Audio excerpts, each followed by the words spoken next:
Olá, meu nome é Eduardo Starosta e esse é o canal Fora de Curva. Gente, hoje uma quarta-feira muito chuvosa em Porto Alegre e eu estava dando uma olhada nas notícias para ver se tinha alguma novidade para comentar aqui no canal e realmente é aquela coisa mais de especulação, índice que sobe, índice que cai, especialmente bolsa de valores, petróleo, moeda norte-americana, dólar, moedas internacionais, enfim, nada que realmente nos dê base para comentar alguma novidade no campo econômico com vocês. Então vamos sair um pouquinho da economia para as outras áreas que se relacionam com o nosso dia a dia.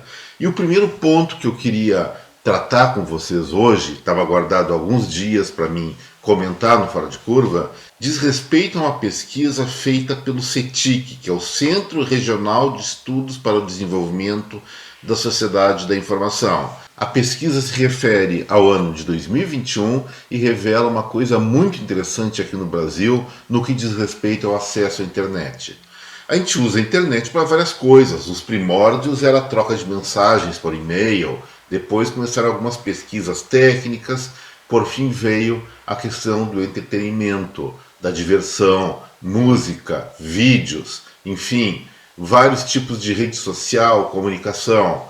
E a internet acabou virando quase como realmente um segundo mundo da convivência dos seres humanos. E isso tem que ser olhado com a devida seriedade. Essa pesquisa da CETIC é muito esclarecedora em alguns aspectos. O que eu queria destacar para vocês? Em 2021, nada menos que 50% dos usuários de internet usavam a rede mundial, como se fala, via televisão. O que significa isso, gente? Só para não perder o quadro geral, 99% usa pelo celular, que é o mais comum, 50% pela televisão e 36% pelos computadores. Pode ver que o total soma mais de 100%. Evidentemente isso ocorre porque a pessoa que acessa o celular também pode acessar a televisão e o computador. Normal, bem fácil de compreender. Mas aí tem dois destaques. O primeiro é a ascensão da televisão como meio de uso da internet. Lá em 2014, só 7% dos usuários usavam esse meio de comunicação, esse aparelho, passando a 50%, como eu já falei, em 2021. Foi um crescimento fantástico e isso comprova que existe uma nova forma de competitividade, aí sim, na comunicação brasileira. Se as pessoas estão usando a sua internet na televisão, evidentemente os canais abertos, o uso original dos aparelhos de TV, começou a ficar meio para trás dessa brincadeira. Interessante reparar que alguns canais que eu assisto de YouTube, especialmente, eles já têm audiência muito superior do que as maiores redes de televisão do Brasil. E isso é uma coisa que aparentemente deve se consolidar mais ainda nos próximos anos. O que na verdade nós estamos lidando? Nós estamos lidando com uma plataforma que antes nos dava algumas opções de canal com assuntos limitados para uma plataforma multicanal que você vai assistir o que quer assistir a atualidade, assiste, quer assistir coisas do passado, também pode assistir.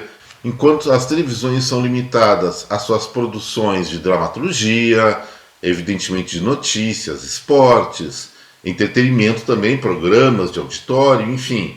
Mas o fato é o seguinte, as alternativas estão se diversificando sim. A internet, canais como YouTube e outros que devem entrar nessa competição para valer nos próximos anos, vão tomar conta desse meio de comunicação e provavelmente lá na frente o modelo tradicional que nós temos de televisão pode cair em desuso ou num uso muito limitado. Isso muda também várias coisas, vários hábitos. O jornalismo vai mudar. E isso acontece exatamente quando esse jornalismo oficial, vamos falar assim, o que está estabelecido nos principais portais e principais redes de TV, se partidarizou aqui no Brasil e em grande parte do mundo. E se partidarizando, eles colocam, como eu já falei algumas vezes, a opinião junto com a manchete, já dão uma tendenciosidade, tirando a neutralidade da notícia, eles estão cavando a própria sepultura em termos de credibilidade. Isso já está acontecendo. Vocês podem examinar várias estatísticas de frequência em sites vinculados às grandes redes, os não vinculados a essas redes. Os que não são vinculados normalmente estão tendo uma visibilidade muito maior. Então, é uma coisa para chamar atenção. A imprensa atual, que está sendo, em grande parte, irresponsável com seu público, ali na frente vai pagar um preço muito caro por isso. E uma outra coisa que tem que ser ressaltada nessa análise do Fora de Curva de hoje é que lá em 2014, a maioria das pessoas que usavam a internet era por computador. Eram 80% contra 76% dos celulares, um empate técnico de acordo com a moda das pesquisas atuais, e 7% lá embaixo televisões. A partir desse ano, o uso de computador para acesso à web passou a cair de uma forma muito intensa. Caiu para o ano seguinte de 80% para 65%, já em 2018 43%, em 2020 42% e agora em 2021, ou seja, o ano passado, em 2021, aliás, 36%. A análise da questão do acesso via TV é uma coisa, se refere sim à competição com os canais de televisão, que eram os monopolistas desse meio de comunicação. Mas a queda do acesso via computador significa outra coisa.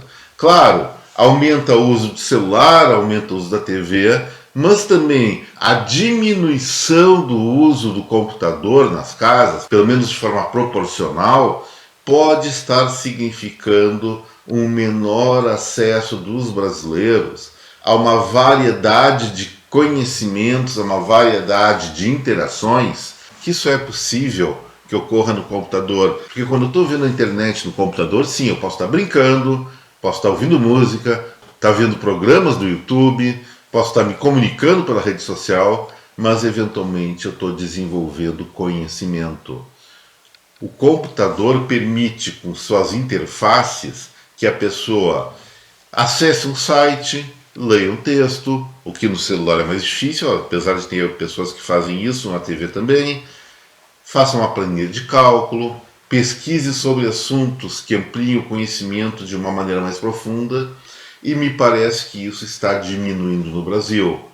Ou seja, existe um processo também de massificação da informação, é óbvio que está acontecendo isso, de forma mais variada, mas a queda vertiginosa do uso do computador pode estar me mostrando uma perda de profundidade nos conhecimentos absorvidos da web.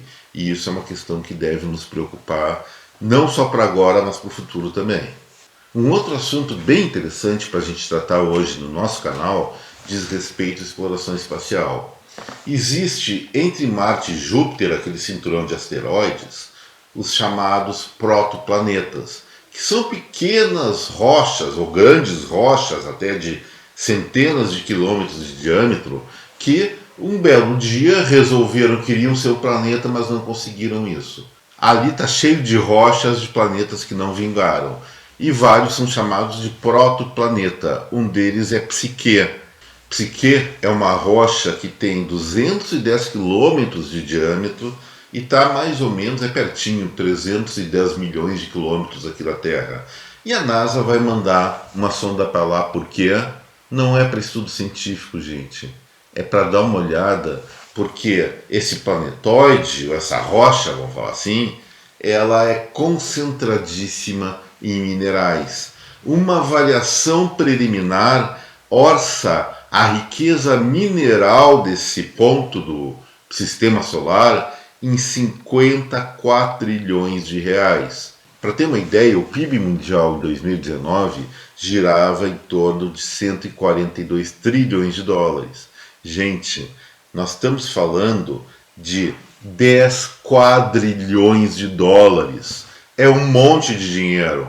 É lógico que vai uma sonda para lá e nem existe condições de puxar para cá uma carga desse tamanho, 200 e tantos quilômetros de diâmetro, cheio de metal, pesado para dedéu, mas vai começar a exploração lá e seguramente nos próximos anos nós vamos assistir formas de extração de minerais mais nobres desses planetóides e começa a entrar uma nova era da exploração espacial. Começa pela mineração, assim como nas Américas foi a mesma coisa, foi para o Brasil, aqui no Brasil, mas os espanhóis que exploraram primeiro o continente americano estão atrás de ouro, minerais, e a mineração provavelmente vai ser a primeira atividade extraplanetária do ser humano. E deve dar muita grana, e nós temos que prestar atenção nisso, porque atrás dessa atividade vai vir um monte de oportunidades. E eu vejo que isso não deve demorar muito tempo, não.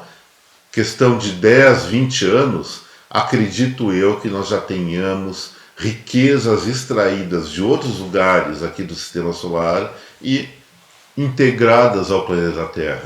Vamos prestar atenção nisso, isso aí gera um monte de novas tecnologias, demanda por um monte de novas tecnologias, aliás, assim como uma série de novos produtos e serviços que vão desde o apoio a esse tipo de atividade econômica até as questões mais indiretas que podem beneficiar cada um na sua casa. E um outro assunto que eu venho acompanhando trata-se do reino animal. Olha só que história maluca, e para ser maluca tem que ter acontecido na Índia. Mas, peraí, sobre bicho normalmente é Austrália, mas dessa vez foi na Índia porque envolve seres humanos. Não é uma coisa muito agradável de se ouvir. Mas algumas semanas atrás, uma mulher, uma senhora de uns 70 e poucos anos de idade, foi pegar água num poço perto do seu vilarejo, chegou um elefante e pisoteou ela. Pisoteou e acabou matando a senhora. Um evento considerado isolado, existem conflitos entre aldeões e elefantes em alguns lugares da Índia, considerado quase normal. Mas o que aconteceu depois? Essa senhora ela foi sepultada a mais ou menos 200 quilômetros da sua aldeia. Sabe que o elefante que matou ela foi lá a 200 quilômetros, levou sua turma de elefantes, sua manada, e pisoteou no túmulo dessa senhora, dessa falecida? E mais, esse grupo foi na casa dela e estraçalhou com a casa, demoliu. Depois ficou-se sabendo que essa mulher fazia parte de um grupo de caçadores de elefantes e haviam matado o filhote dessa, aí ficamos sabendo, elefanta que tinha feito a vingança. Eu não estou querendo questionar, gente, a questão do ato em si do animal. Eu estou querendo chamar atenção sim para o contexto desse grupo de paquidermes que se organizou numa ação quase que militar para vingar seu filhote ferido. E aí vamos dizer que animal irracional age por instinto. Isso tinha estratégia. E nós estamos notando estratégia não só nos elefantes. Existem macacos na África que, segundo alguns cientistas, já se encontram na chamada Idade Paleolítica, quando começam a usar instrumentos, ferramentas para facilitar a sua vida. Pessoal, isso prova que nós seres humanos sim somos dominantes, mas não somos os únicos que potencialmente podem desenvolver uma civilização aqui no planeta Terra. E essa é uma reflexão interessante. Elefante pensa estrategicamente, o macaco usa ferramenta, tem alguns pássaros que também usam. Será que não vem mais algumas surpresas por aí no futuro próximo? E agora, para finalizar o Fora de Curva, vamos continuar falando sobre bicho. Mas não os elefantes majestosos, comilões, trombentos, e sim aquela coisinha que fica aqui no chão das nossas casas, nos surpreendendo, as baratas. E aí tem universidades que pensam nessas cucarachas nojentas, e isso só pode ser coisa lá dos Estados Unidos. É a Purdue University, em Indiana, e os pesquisadores admiradores das baratas comprovaram que elas estão evoluindo, estão virando cada vez mais resistentes aos venenos que a gente coloca para elas, para não ficar vendo essas coisas dominarem a nossa cozinha, a nossa área de serviço e os banheiros. E a nova fase desse estudo, a partir de agora, eles vão se dedicar a descobrir e desenvolver novos inseticidas eficazes para controlar a população dessa praga. Só tem uma coisa, por mais forte que seja o veneno, vocês sabiam que uma barata morta ela pode gerar mais baratinhas? Por quê? porque esses venenos atacam a barata, não atacam seu útero, não atacam seus ovos que podem estar dentro dela. Então, aquela cucaracha falecida pode estar gerando cucaratinhas ali que vão se espalhar de novo pela tua casa. O único remédio comprovadamente eficaz é o quê? Deixa eu pegar aqui no chão. Deixei reservado por fora de curva. É isso aqui, ó. O chinelo Havaiana. Eles não me patrocinam, mas agora tem que fazer propaganda deles. Porque é isso que mata barata, mata seu útero e mata os ovos. Então, mesmo que você pegue com inseticida, tudo chique, bote na barata, ela morra, dá-lhe uma chinelada nela, porque senão mais ovinhos vão eclodir e você vai ter que dar muito mais chinelada, usar muito mais inseticida que está perdendo eficácia. Então, na guerra contra as baratas, use sua Havaiana, ou então outras modalidades de chinelo de dedo de borracha. E assim, gente, hoje o Fora de Curva vai ficar por aqui. Espero que você tenha gostado desse vídeo. Se gostou, não se esqueça, botando o like, compartilhe esse material com a sua rede de contato e especialmente inscreva-se aqui no nosso canal. Muito obrigado pela atenção, até breve, um forte abraço em cada um de vocês. Tchau!